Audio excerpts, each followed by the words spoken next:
Hi guys, welcome back to my YouTube channel. ఈ వీడియోలో మనం తంజావూరులోని బృహదీశ్వర ఆలయాన్ని సందర్శించబోతున్నాం. తంజావూరు ఎక్కడ ఉంది, ఎలా చేరుకోవాలో ముందుగా తెలుసుకుందాం. తంజావూరు తిరుచిరాపల్లికి 57 కిలోమీటర్ల దూరంలో, చెన్నై నుండి 326 కిలోమీటర్ల దూరంలో, మదురై నుండి 186 కిలోమీటర్ల దూరంలో ఉంటుంది. ఎవ్రీ మండే ఒక ట్రైన్ హైదరాబాద్ నుండి రాత్రి 8:30కు బయలుదేరి నెక్స్ట్ డే రాత్రి 8:30కి తంజావూరుకు చేరుకుంటుంది. విశాఖపట్నం నుండి తంజావూరుకి ఎవ్రీ ఫ్రైడే ఒక ట్రైన్ ఉంది. వరంగల్, విజయవాడ నుండి వీక్లీ 3-4 ట్రైన్స్ అందుబాటులో ఉన్నాయి. ఫ్లైట్కి వద్దామనుకునేవారు తిరుచిరాపల్లి లేదా చెన్నై లేదా మదురైకి చేరుకొని అక్కడి నుండి బస్సులో తంజావూరుకి చేరుకోవచ్చు.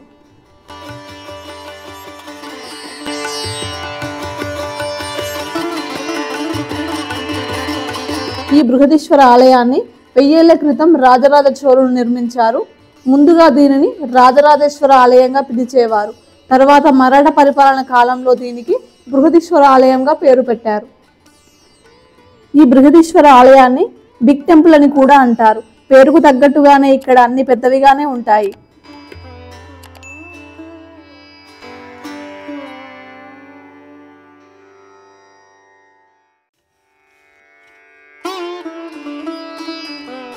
ఇక్కడ ఎదురుగా కనిపించేది మొదటి గేట్. దీనిని మరాఠా గేట్ అని అంటారు.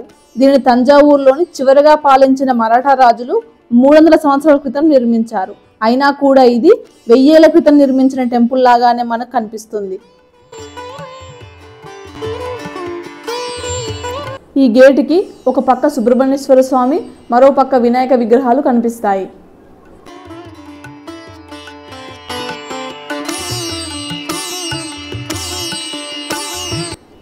ఇక్కడ కనిపించేది రెండవ గోపురం. ఈ గోపురాన్ని కేరళాంతకన్ గోపురం అని పిలుస్తారు.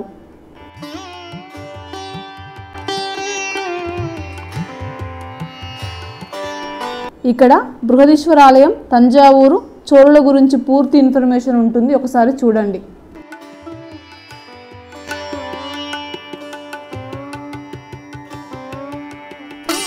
ఇక్కడ మనకు టెంపుల్ యొక్క మ్యాప్ కనిపిస్తుంది. ఫస్ట్ టైం వచ్చే వాళ్ళు ఈ మ్యాప్ను గుర్తుంచుకొని మొత్తం టెంపుల్ని సందర్శించుకోండి. రెండో గోపురం నుండి లోపలికి వచ్చాక రైట్ సైడ్ క్లాక్ రూమ్ మరియు చెప్పుల స్టాండ్ ఉంటాయి, యూజ్ చేసుకోండి.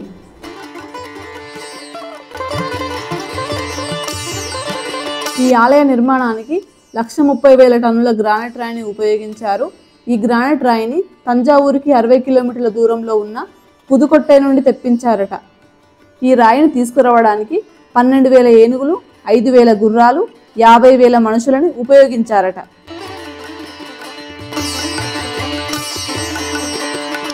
మూడవ గోపురాన్ని రాజరాజ గోపురం అని అంటారు. ఈ ఆలయం ముందు గోపురాలు హైట్ తక్కువగా ఉండి పెద్దవిగా ఉంటాయి. ఈ ఆలయ నిర్మాణానికి ఎలాంటి సిమెంటు కానీ సున్నపు రాయిని కానీ ఉపయోగించలేదు. ఈ ఆలయం పూర్తిగా గ్రానైట్ రాయితో నిర్మించబడింది. ఇంటర్లాకింగ్ టెక్నాలజీతో నిర్మించారు.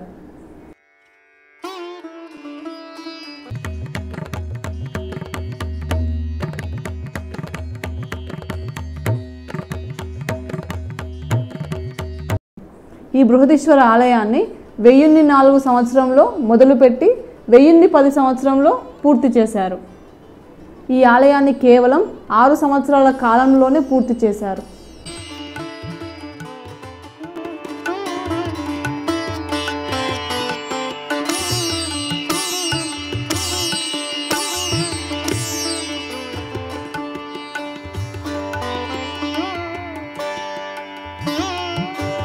ఇక్కడ ఎదురుగా కనిపించేదే వారాహి అమ్మవారి ఆలయం.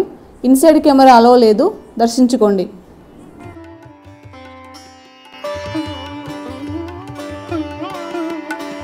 ఈ ఆలయం ద్రవిడ నిర్మాణ శైలిని అనుసరించి నిర్మించబడింది. ఈ ఆలయ నిర్మాణంలో పాల్గొన్న వాళ్ళందరి పేర్లు ఈ ఆలయం గోడలపై రాజరాజ చోళుడు రాయించాడు.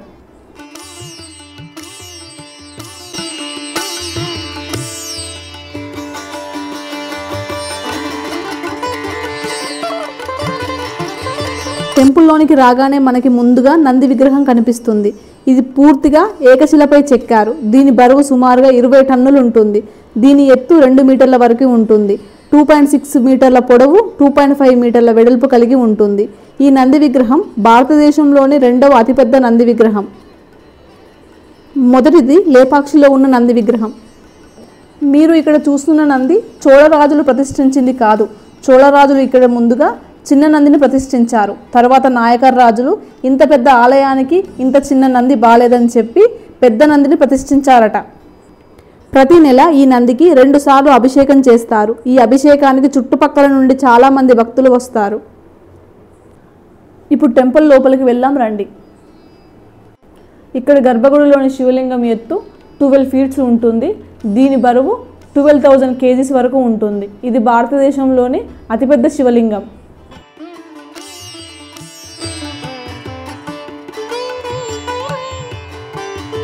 మనం దర్శనం చేసుకొని బయటికి రాగానే దక్షిణామూర్తి ఆలయం ఉంటుంది. దర్శించుకుందాం రండి.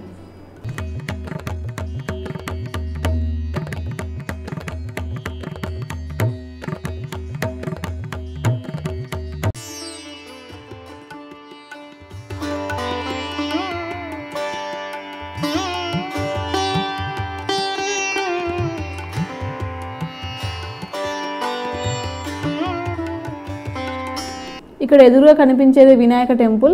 ఇన్సైడ్ కెమెరా అలో లేదు, దర్శించుకోండి.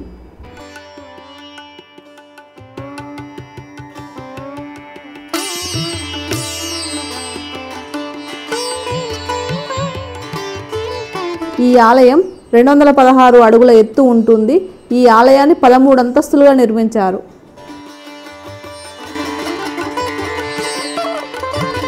ఈ ఆలయం గోపురం పైన 80 టన్నుల విమాన గోపురాన్ని ఉంచారు.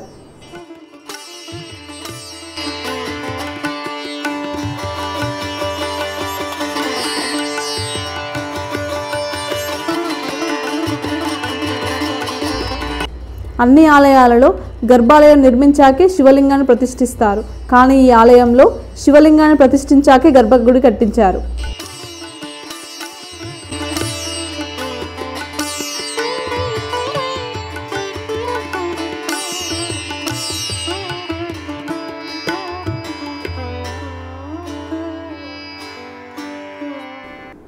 ఈ ఆలయాన్ని యునెస్కో వరల్డ్ హెరిటేజ్ సైట్గా గుర్తించారు.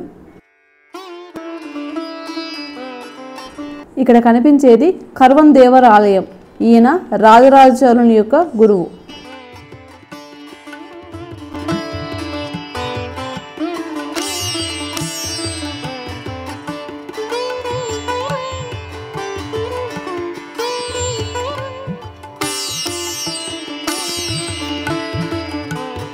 ఇక్కడ కనిపించేది సుబ్రహ్మణ్యేశ్వర స్వామి టెంపుల్.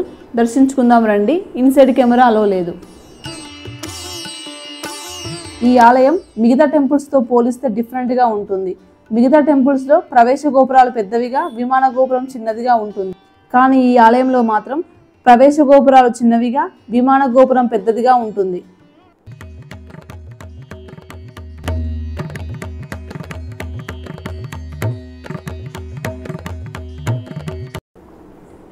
ఇక్కడ వెస్ట్ మండపం నుండి నార్త్ మండపం వరకు చాలా శివలింగాలు ప్రతిష్ఠించి ఉన్నాయి. ఇవి మొత్తం 252 శివలింగాలు ఉంటాయి. వీటిని సామంతరాజులు ప్రతిష్ఠించారు.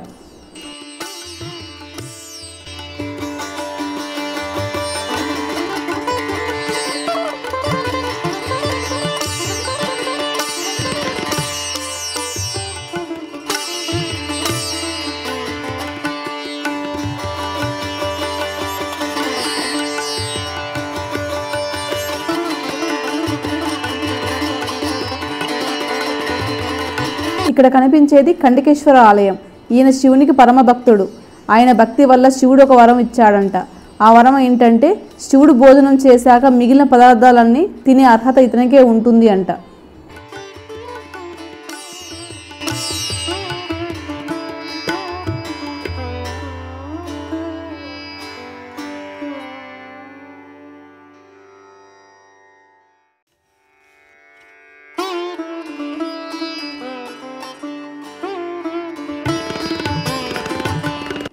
ఇక్కడ ప్రధాన దైవం శివుడు. ఈ టెంపుల్ యొక్క టైమింగ్స్ ఉదయం 6 గంటల నుండి మధ్యాహ్నం 12:30 వరకు, సాయంత్రం 4 గంటల నుండి 8:30 వరకు.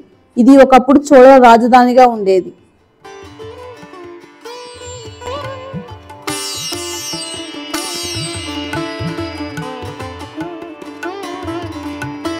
ఈ ఆలయం కట్టించిన రాజరాజ చోళుని అసలు పేరు అరుణ్మోళి. పొన్నియిన్ సెల్వన్ మూవీ చూసిన వాళ్ళకి తెలిసే ఉంటుంది.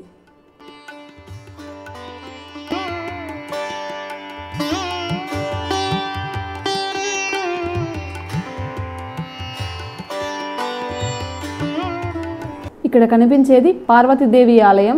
దర్శించుకుందాం రండి. ఇన్సైడ్ కెమెరా అలో లేదు.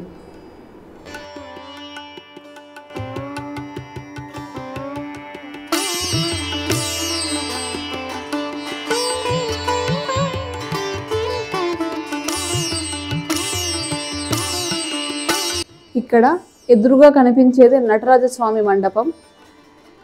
ఈ విగ్రహం పూర్తిగా కంచుతో తయారు చేయబడింది.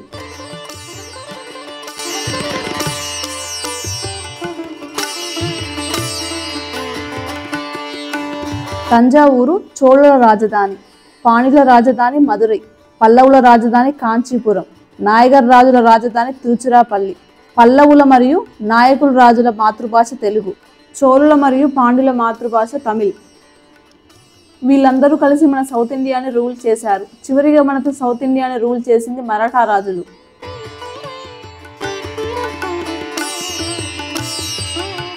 ఈ టెంపుల్ యొక్క నైట్ వ్యూ ఇలా ఉంటుంది. ఒకవేళ కనుక మీరు ఈ టెంపుల్కి వస్తే ఈవినింగ్ వచ్చి నైట్ టైం వరకు ఉండి ఈ టెంపుల్ నైట్ వ్యూ కూడా చూసుకొని రిటర్న్ వెళ్ళండి.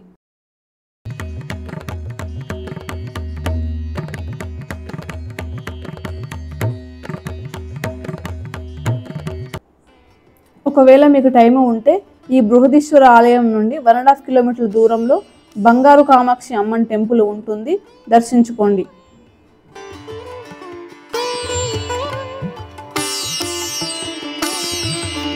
మేము ఇక్కడ నుండి బంగారు కామాక్షి అమ్మన్ టెంపుల్కి వెళ్తున్నాం.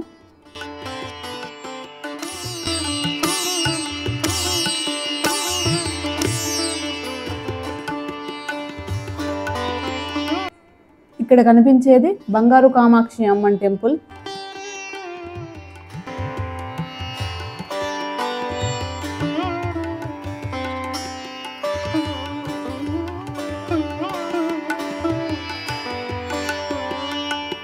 ఇంతటితో మన తంజావూరు ట్రిప్ అయిపోతుంది. ఈ తంజావూరుకి ఒకవైపు శ్రీరంగం, మరోవైపు కుంభకోణం ఉంటాయి. టైం ఉన్న వాళ్ళు ఈ రెండు ప్లాన్ చేసుకోవచ్చు.